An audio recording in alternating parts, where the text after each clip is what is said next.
मायेने निर्माण केलेल्या ब्रह्मांडामध्ये जर आपण मूळ द्रव्य जर पाहिलं तर ते 5 प्रकारचं मूळ द्रव्य आहे. त्याला पंचमहाभूत म्हणतात.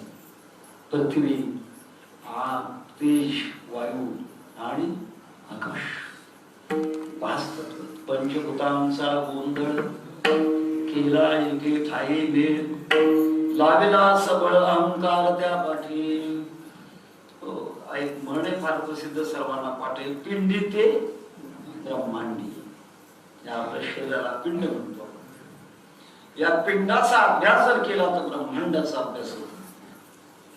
आणि याचा अभ्यास करत असताना आता इथे हा जो मंडप बांधलेला आहे याचं रॉ मटेरियल काय आहे? ते लोखंड असेल, सिमेंट असेल, खडी असेल, वाळू असेल, याचं रॉ मटेरियल मूळ द्रव्य. तसं आपल्या शरीराचं माया तत्वातून पाहिलं जर मूळ द्रव्य काय आहे तर पंचमहाभूत एकत्र केलेले, त्याच्यातून हा पिंड बनलेला आहे. जगाच्या पंचमहाभूताच्या व्यवस्थापनाची जबाबदारी परमात्म्याने 5 देवतेवर सोपवलेली आहे. पृथ्वी तत्वाची जबाबदारी भगवान गणपतीवर सोपवलेली आहे. आपण मागच्या कालखंडामध्ये भगवान गणपतीची साधना करून जातो. जलतत्वाची जबाबदारी भगवान शंकराकडे सोपवलेली आहे. अग्नी तत्वाची जबाबदारी भगवान सूर्यनारायणाकडे दिलेली आहे. वायू तत्वाची जबाबदारी भगवती देवीकडे दिलेली आहे. आणि आकाश तत्वाची जबाबदारी भगवान विष्णू परमात्म्याकडे.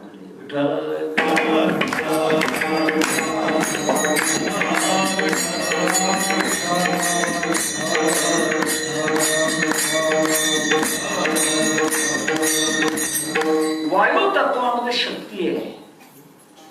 तिथे बरीच मंडळी जाणकार असतील त्या बाबतीत. आता एक विजेवर बाकी सगळ्या गोष्टी चालत आहेत, पण मागच्या काळामध्ये इंजिन असत, इंजिन. आणि इंजिन मध्ये शक्ती निर्माण होण्याकरता कशातून निर्माण होते त्याला कॉम्प्रेशन म्हणतात. वायू दाबणं, स्फोट करून वायूला झटका मारणं, त्याच्यातून शक्ती निर्माण होणं.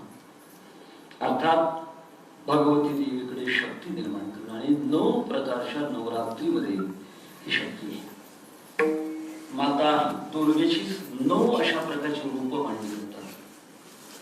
पहिल्या रूपापासून हे 9 रूप, 9 रूप हे भगवती देवी मातेचं सर्व सिद्धी रूप आहे.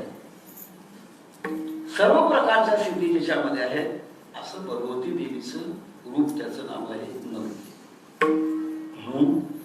9 प्रकारच्या स्वरूपाने असणारी शक्ती, तिचं 9 रूपातून साधना केली जाते म्हणून नवरात्र आहे.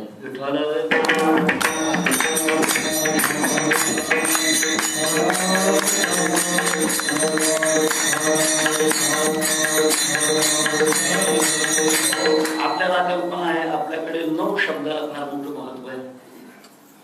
कारण 9 हा आकडा आदि अंतापर्यंत एकच राहतो. आदि अंत में एक है जैसा 9 का अंक. भगवान रामाची का उपासना करत नाही.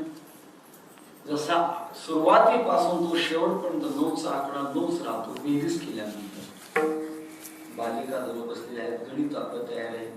9 1 9 9 2 18 1 8 9 9 3 2 7 9 चौक 3 6 करत राहा 90 पर्यंत. बेरीज केली की 9 9 10 90 आणि 9 0 9 पासून तो 9 पर्यंत 9च राहतो. तसा 9 प्रकारच्या रात्रीतून भगवती देवीची साधना केली जाते. याचा अर्थ नवविध भक्तीच्या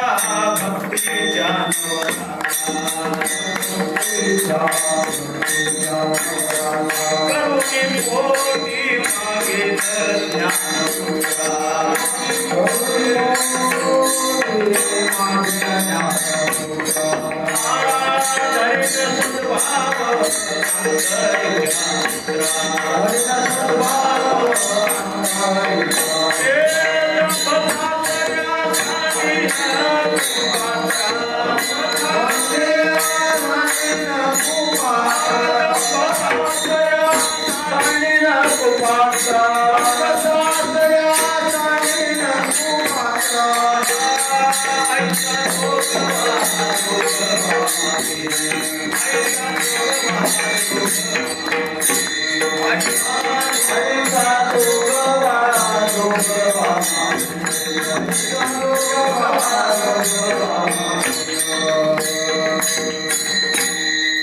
नवविध भक्तीच्या नवरात्रात 9 प्रकारची भक्ती आहे.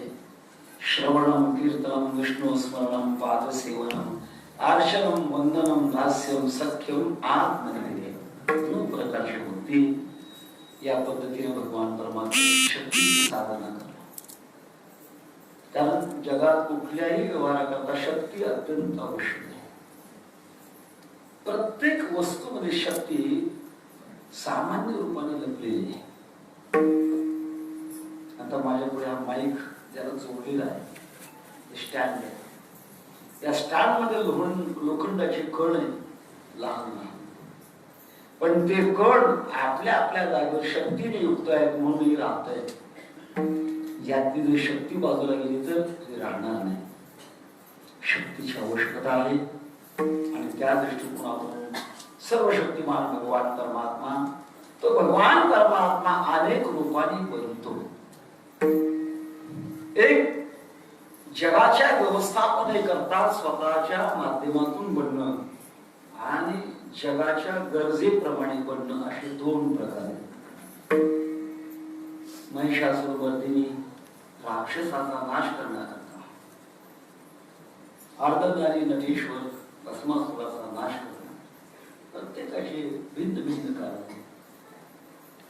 आणि भगवत भक्त जेव्हा परमात्म्याला प्रार्थना करतो की भगवान मला या रूपातून आपण दर्शन द्या, प्रत्येक आपण एकाच आपल्या आपल्या श्रद्धेतून साधना करतो. सर्वांना इतिहास माहिती आहे.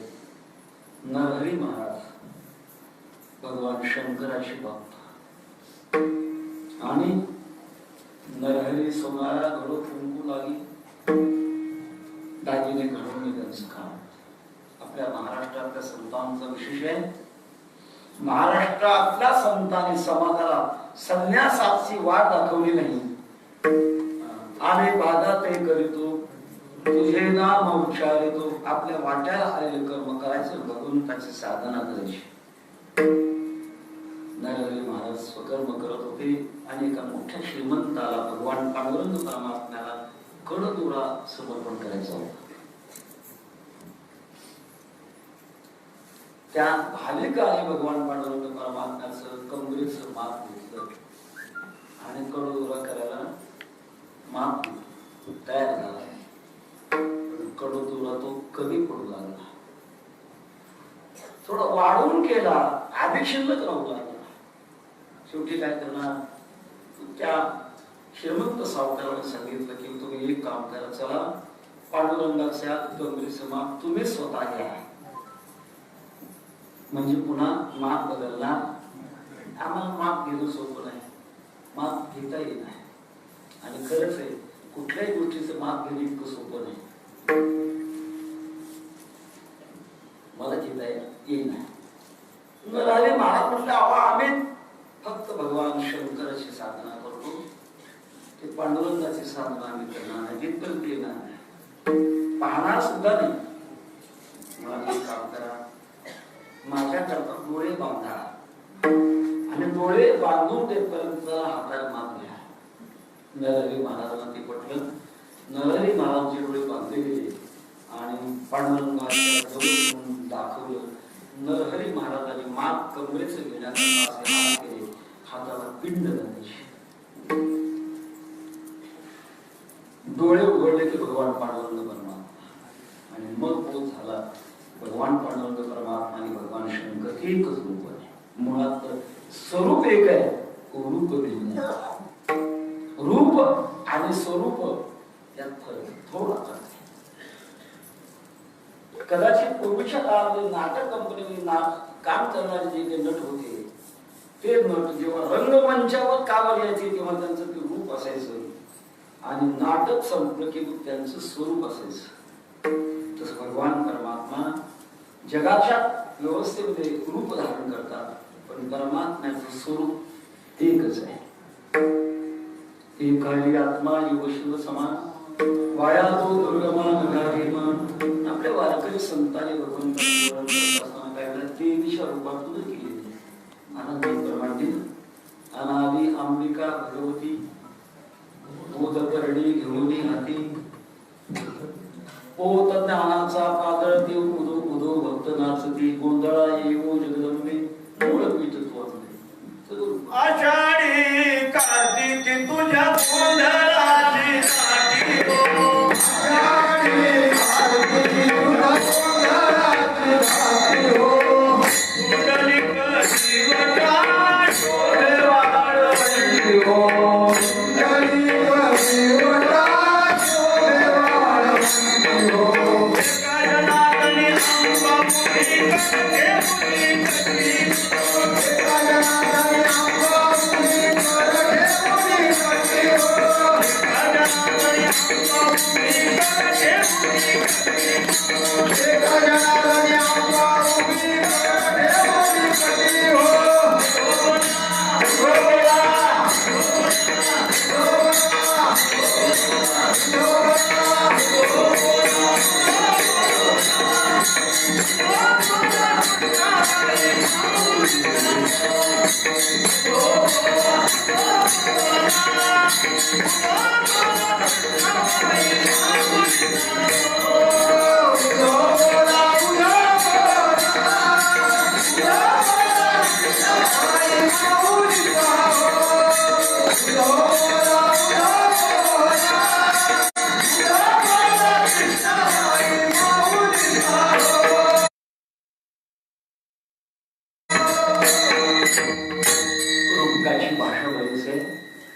व्यास वशिष्ठ शुक गोंधळी नाचता ते सोहम मिळी द्वैत भाव विसरुनी बळी खेळी आंबे तुझे गोंधळी.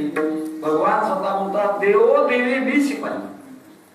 भक्तीमध्ये स्वातंत्र्य आपल्याला ज्या रूपातून परमात्मा हा भगवान परमात्मा ते रूप धारण करतात त्या दृष्टिकोनातून वारकरी संप्रदाय हा समन्वय संप्रदाय आहे. वारकरी संप्रदायामध्ये भगवान शंकराची उपासना आहे, भगवान दत्तात्रयाच्या रूपातून उपासना आहे, देवीच्या रूपातून उपासना आहे, गणपतीच्या रूपातून उपासना आहे.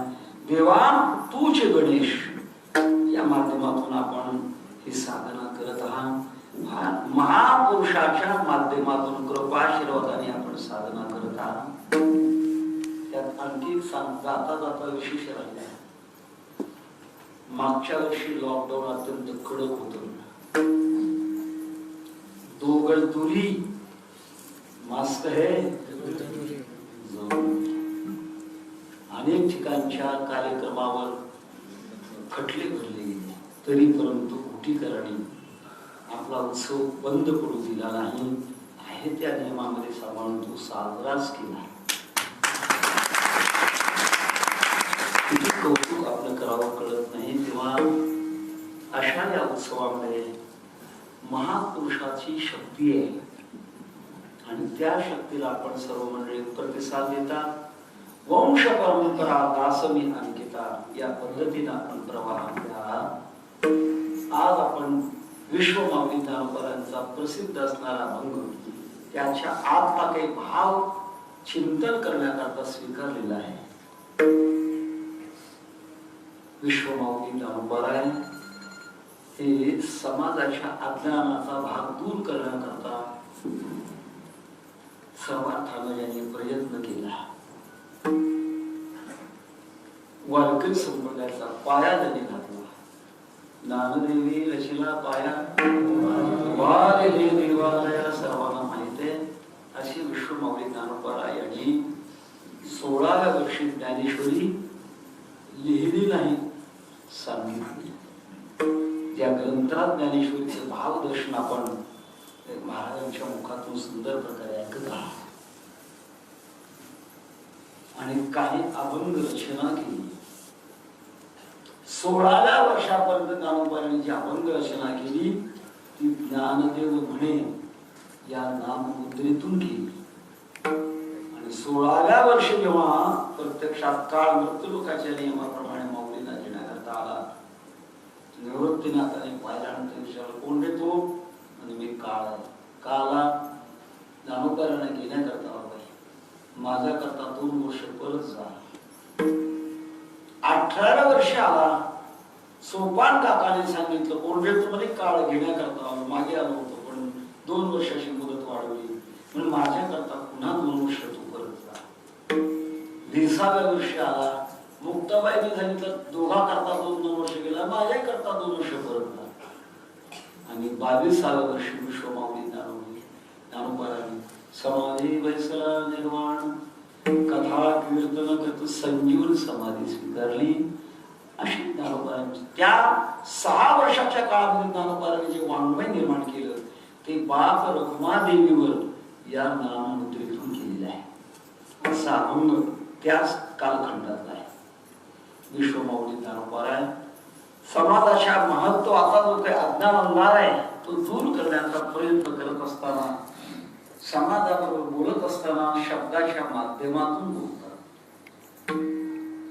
संतांच्याकडे मोठं ग्रंथ कोणतं असेल, रामाघरी धन शब्दाची रत्ने, शब्दाचे रत्ने पूजा करू, शब्द श्यामुषा जीवाचे जीवन, शब्दे वाटू धन जन लोका.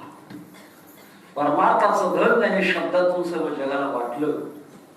आणि वाटलं म्हणजे ते संपलं असं नाही, अजूनही चालू आहे.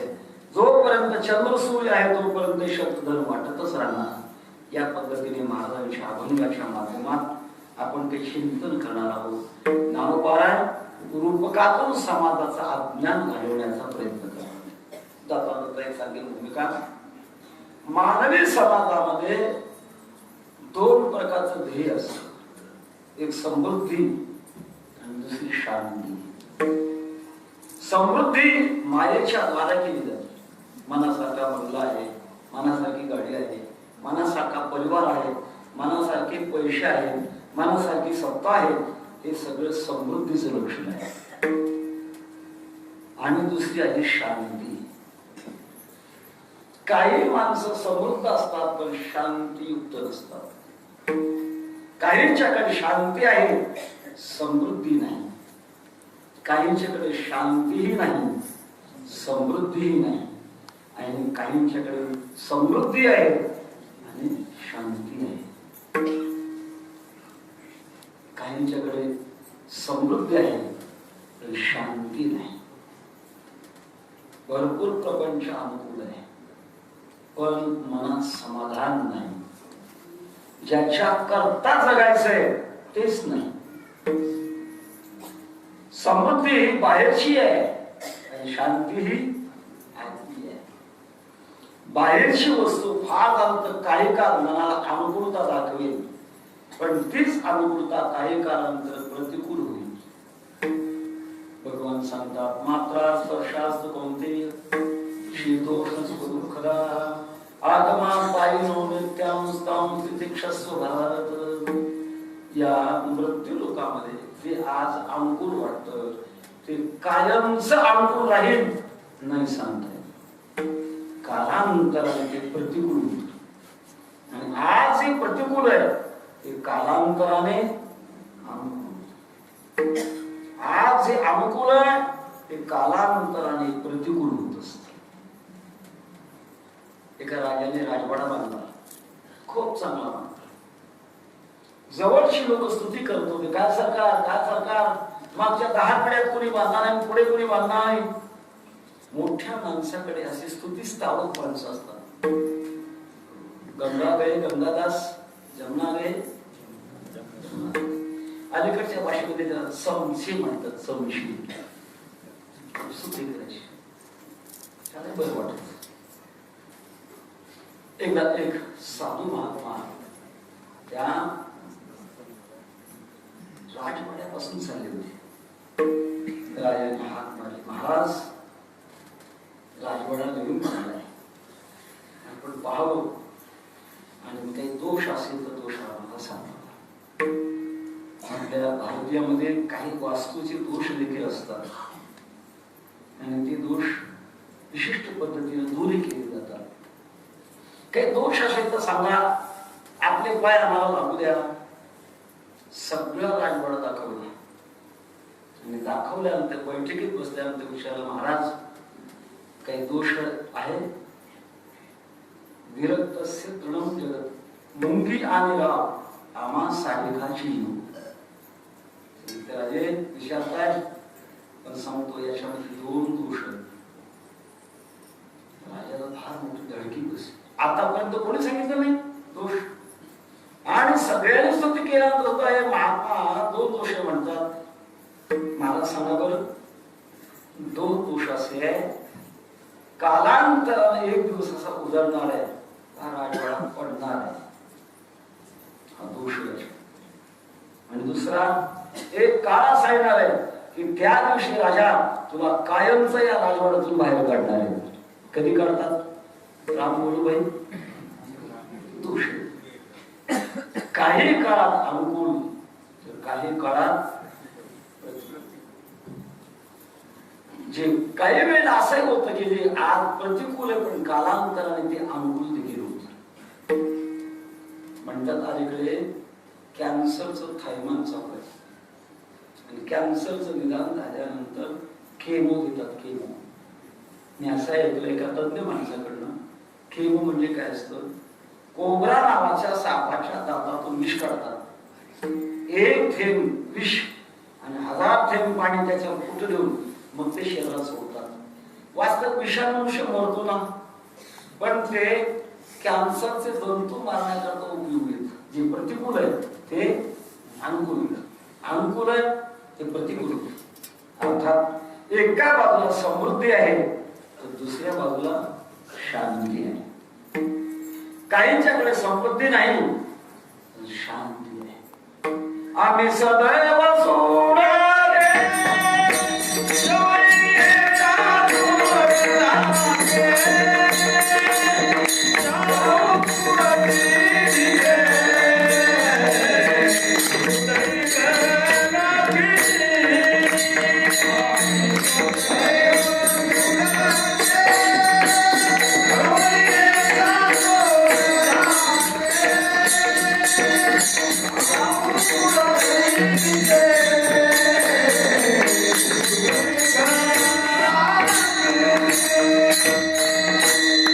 सदैव सोडके जवळ येतात चोर आणि काय करू उपचार कोप मोडकी पाहुणे घरासी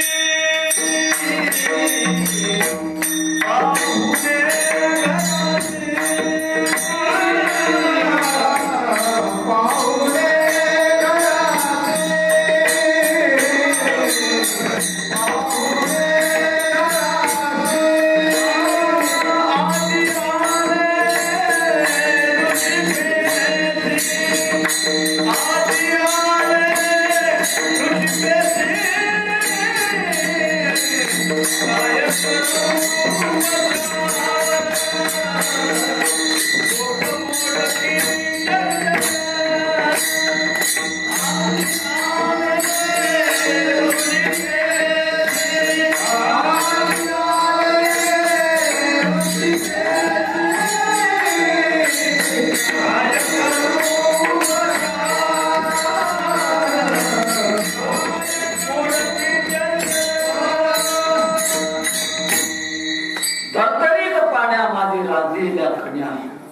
मुखशुद्धी तुळशीद तुका नेहमी दुर्गुण समृद्धी नाही पण शांती केवढी मोठी.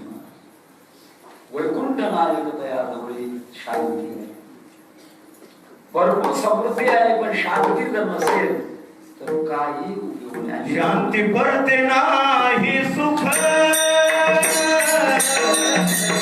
शांती पडते नाही सुख,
समृद्धीला महत्व देण्यापेक्षा शहाणी माणसं शांतीला महत्व देतात.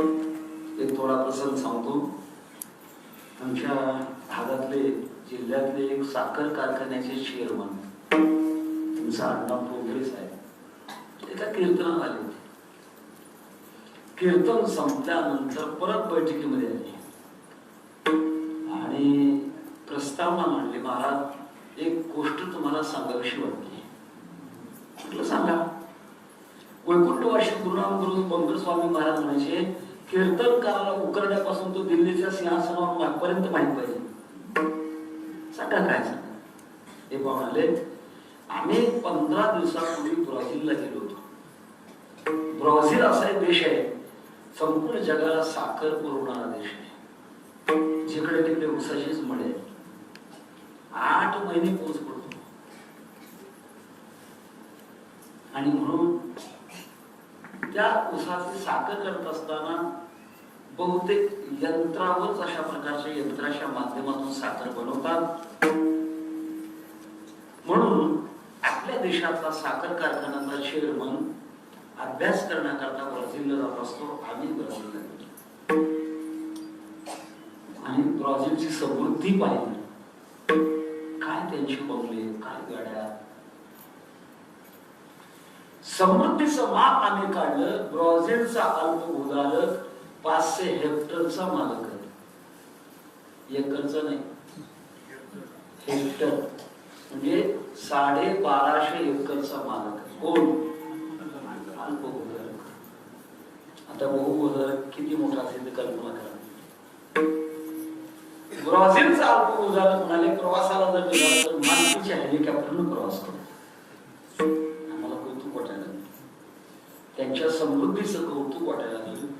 आणि याच्या करता अभ्यास करण्याकरता आम्ही अनेक लोकांना भेटी देत गेलो.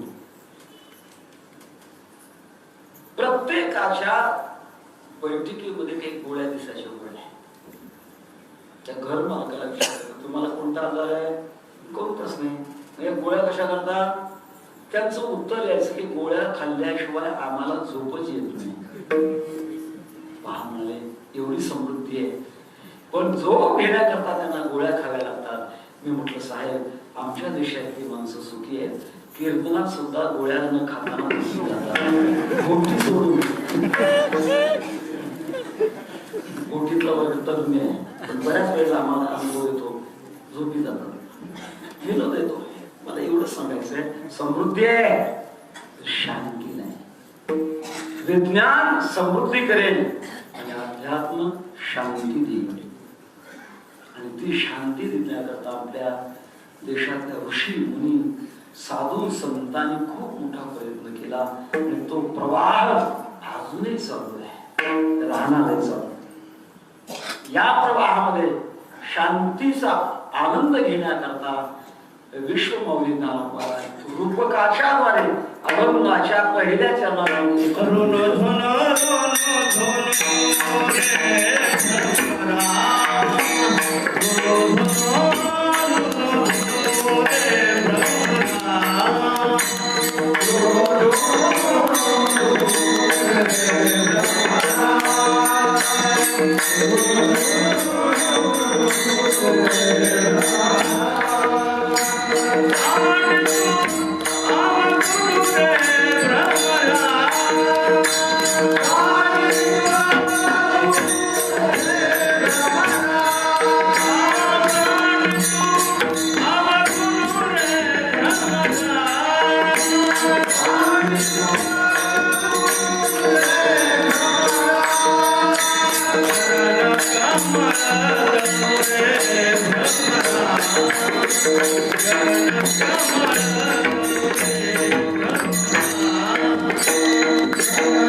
प्रत्येक गोष्टी पाहतो. गोटीतली टाळकरी मंडळी या बाबतीमध्ये दिसणार आहे.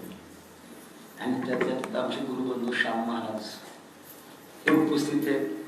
पाहिल्यानंतर पण लक्षात आलं की अगोदर घ्यायला हरकत नाही, कारण गिराईक पाहून माल काढावा लागतो. पलक्या ठिकाणी काढून झाला. जोडो रे भ्रमरा सांड देतो अवगुण रे भ्रमरा. भ्रमर म्हणजे ज्याला भोंगा म्हणतात, जो आपल्या भिंतीवर येतो, इकडे तिकडे गुंजारा करतो तो भोंगा. पण त्याचा उपयोग ज्ञानोबारांनी तुम्हा आम्हाला उपदेश करण्याकरता केलाय, आपल्याला मार्गदर्शन करण्याकरता केलाय. रूपकामध्ये साम्य असतं दोघांमध्ये. संतांनी काही चिंतन समाजाला देत असताना रूपकाच्या माध्यमातून चिंतन दिले. जसं नाथ बाबांनी भावलं दिली. दादल्याचं भावलं आहे. दादला नलगी बाई मला दादला नलगी बाई, मोडके सिगर तुटकेशी छपर देवाला देव घर नाही, मला दादला नलगी. त्याच्यात एक मोठं अध्यात्म भरलेलं आहे. भवानी आईचं रूप होतं. भवानी आई रोडगाव आहे तुला, त्याच्यातून एक अध्यात्माचं चिंतन समाजाला आहे. वास्तविक शांती ब्रह्म एकनाथ महाराज म्हणजे दोन्ही गोष्टी युक्त. एका बाजूला समृद्धी आहे तर दुसऱ्या बाजूला शांती आहे. दोन्ही अनुकूलता त्यांच्याकडे. तेव्हा मला हे सांगायचं आहे की भोंग्याला 6 पाय असतात. 6 पाय. ज्ञानोबारांनी कधी बोलते कोण? या साधू संतांना प्राणीशास्त्र सुद्धा फार माहिती. इंद्रिय षटपदाचे आणि जीव भ्रमराचे. षटपद म्हणजे 6 पाय. तसं तुम्हा मला देखील 6 साधन आहे. पंच ज्ञानेंद्रिय आणि 6वं मन, षष्ठान इंद्रियाने प्रकृतिस्थान दर्शनी. ही 6 आपलं काम चालतंय. म्हणून नामपरा आपल्याला भोंगा म्हणतात. भोंगा, पण त्या भोंगा चुकलेला भोंगा आहे. रोणो जोणो रोणो जोणो रे भ्रमरा सांड देतो अवगुण रे भ्रमरा. भोंगा तो अवगुण टाक.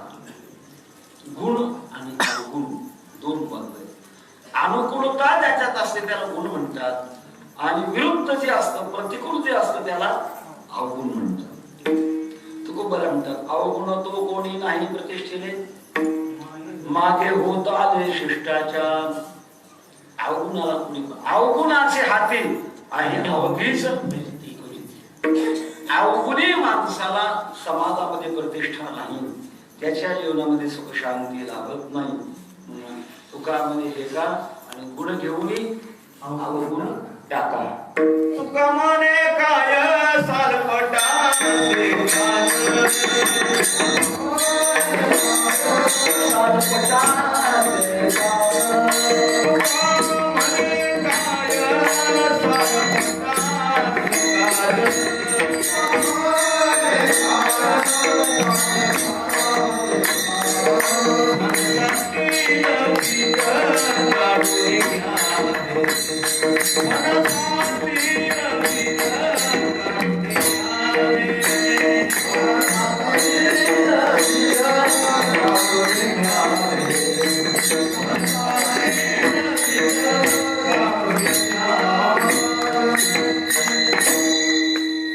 म्हणे काय सालपटाचे कार फणसातील बीज काढून असा ते टाकावं आणि सारखे गुण घ्या.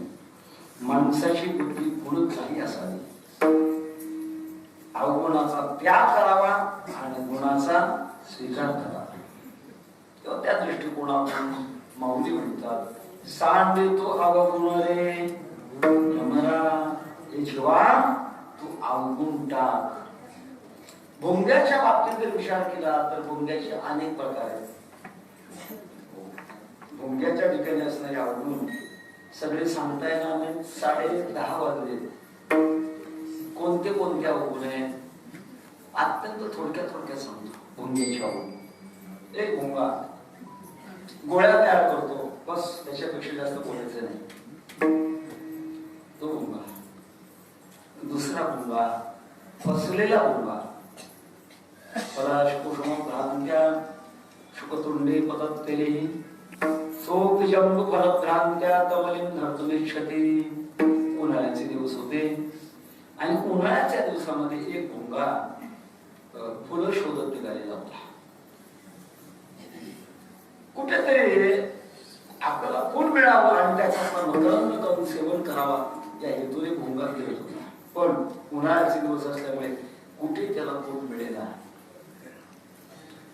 उन्हाळ्याच्या दिवसामध्ये पळसाची फुलं फाकतात. एक पोपट उन्हाळ्याचे दिवस कुठे फळ मिळेना आणि फिरून फिरून थकलेला तो त्या एका झाडाच्या शेंड्यावर बसलेला होता. पोपटाची सोच लाल बुंद, वरून तो भुंगा जात होता.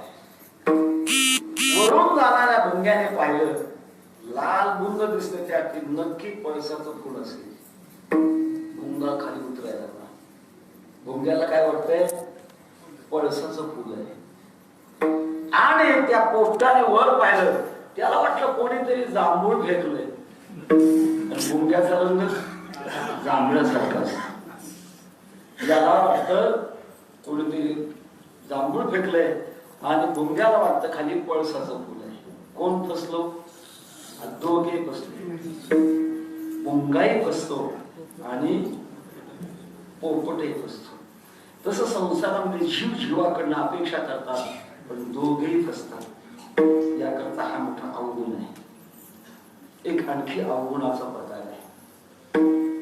भुंगा सूर्यविकासिनी कमळावर केलेला होता. उशिरा गेला.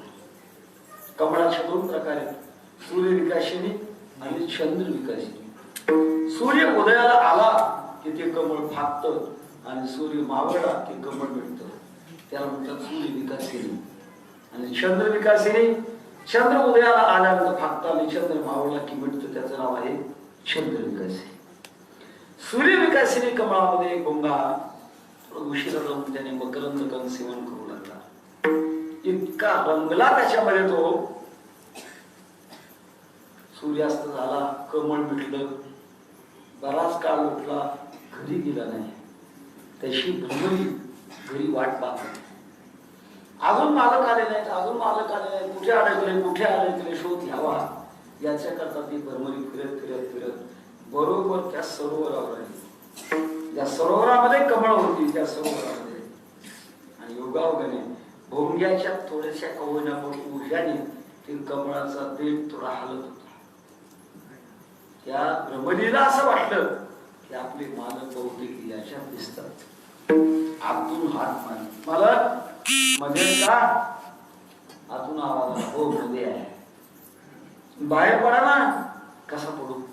का बरं? ते मिटले आणि मिटल्यानंतर याचा तो बाहेर मला पडता येत नाही. म्हणतात तो शुष्क काष्ट सोयी कोरी, कोरडी लाकडं कोरणारा भुंगा. पण तो म्हणतो की याला कोण करणार नाही. मोह मोह निर्माण होतो. आणि नाही काष्टाचा गुमान, नाही काष्टाचा